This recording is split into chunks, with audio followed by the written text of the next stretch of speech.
have a philosophical foundation, and anything you want,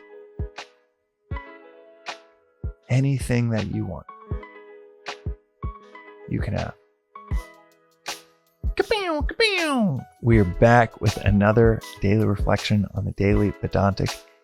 Today's reflection is on how to get anything and everything you want. All the things that you truly want. All of the states of being that you truly want. There is an old story of a man that went up to the Buddha and said, I want to follow you, but I am addicted to wine and to women, and I don't know what to do. The Buddha said to him, as the story goes, said, follow me and you'll get those too.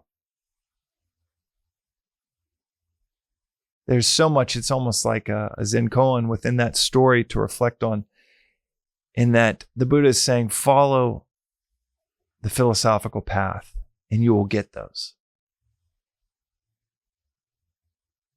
But anyone that spends 10 seconds thinking about that then says, well, is that really what a philosophical path provides you? Women and wine? What it provides you, the provision, is not in individual things. But the higher the subtle assessment of a story like that is, have a philosophical foundation and anything you want, anything that you want, you can have. If the philosophical foundation, if the roots are deep enough, if they are deep enough, the branches can reach any height. If the roots are barely in the ground, then it won't support branches reaching a few feet off the ground. But if the roots are deep, extremely deep and extremely strong, it can fortify. It can be the foundation for a tree that is hundreds of meters in the air. Philosophically, this is the same thing. If your foundation is strong enough, is deep enough, as Swami would say often, nothing matters outside of the hours of 4 to 6 a.m. If you structure your day around philosophical reflection, time of contemplation each morning, and your entire day is built on that, nothing else matters. It all falls into place. If you have the foundations down, the fundamentals down, you can handle nearly any wave that comes your way. In fact, you want big waves. You can handle not only any challenge, but you want the challenges. You crave them, you seek them out.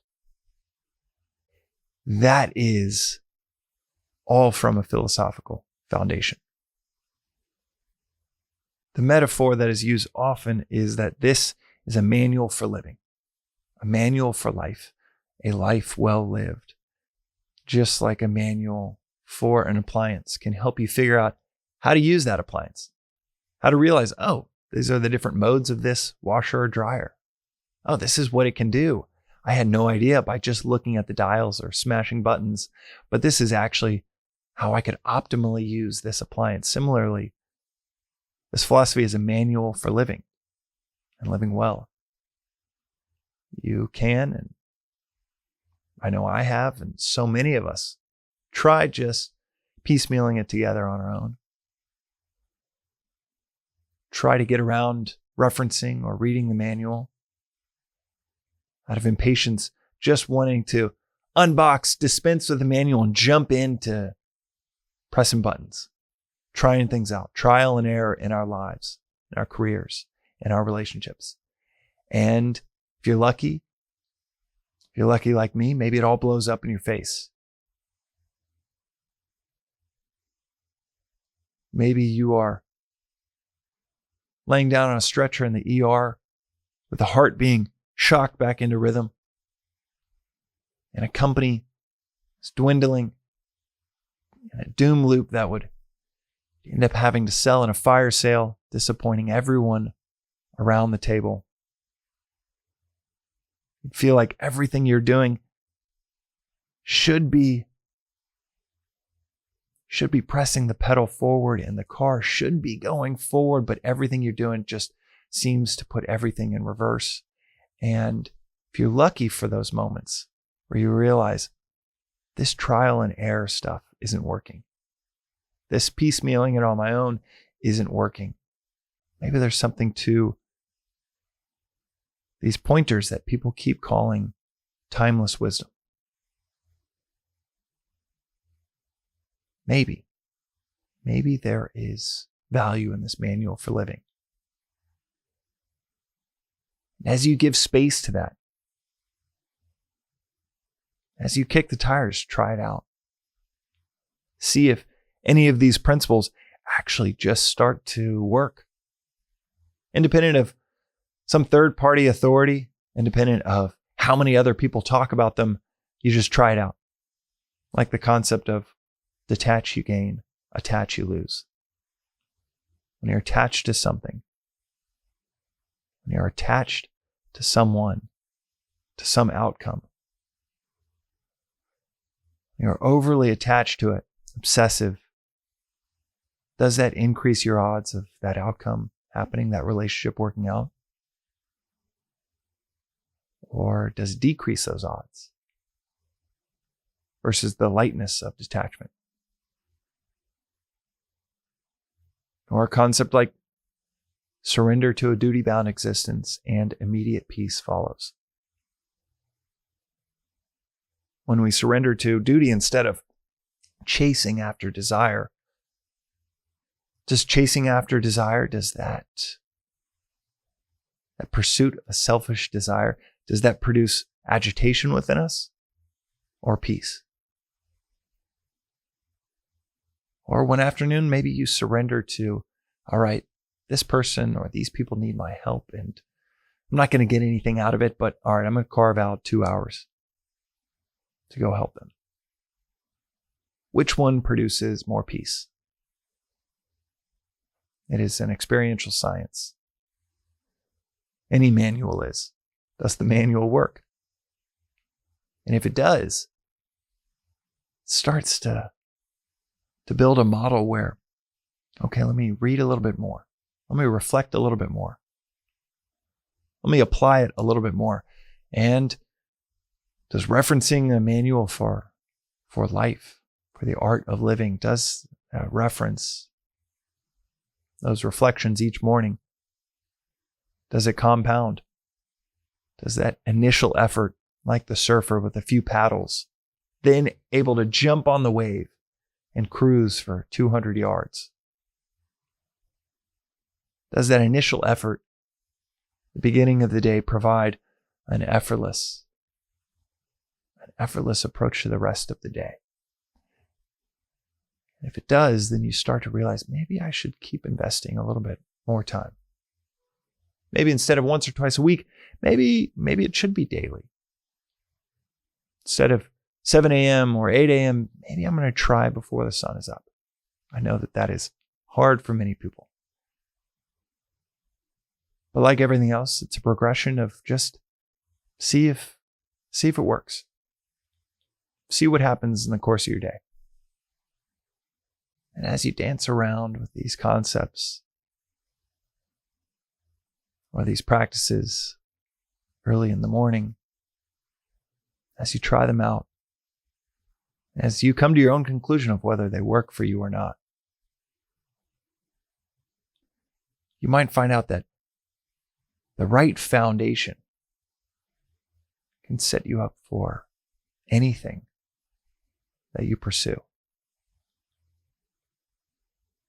That example of being in the ER on a stretcher, having my heart shocked back into rhythm when I was 26, is contrasted with now at 38. Starting 3 companies, 3 little kids,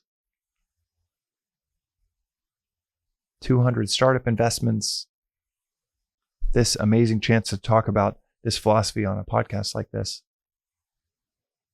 And the days, they feel so effortless so much of the time. I tell my wife this all the time. I would have never even been this ambitious to think these things were possible if I was just selfishly pursuing more for me. But when it started to flip into, okay, what can I surrender into? What duty can I surrender into? The immediate piece that would follow would allow me to jump into another project of duty, and then another one, and then another one. Whether it's for customers with a certain company, whether it was for community members with a project like this, whether it was rigorous boundaries around my day to be able to be home for our kids and to help shoulder the burden of 3 little ones with my wife. In the beginning, it feels like duty, and it feels like boundaries, and it feels like commitment. But in the end, it feels like momentum, like balance, pleasure, rhythm, and ultimately a little bit of effort up front and compounding daily, and it feels effortless. How do you get anything you want? Reach any of the high heights you might have ambitions for? Cultivate the depths of your roots. Cultivate a devotion to how you start your day, to a worldview that has lasted longer than any other. And then your growth just hits newer and newer heights that will continually surprise you. The things you wanted before, not only do you shoot right past them, you recognize that they were symbols of things you really wanted. They were symbols of the symbols of the symbols of the things that you really wanted. But what you really wanted, that inner peace, not a distraction from the agitation, not the thing that you think will lead to the thing that will lead to the thing that will lead to peace, but the inner peace itself becomes not only within reach, but it becomes inevitable. That's today's reflection on the Daily Vedantic.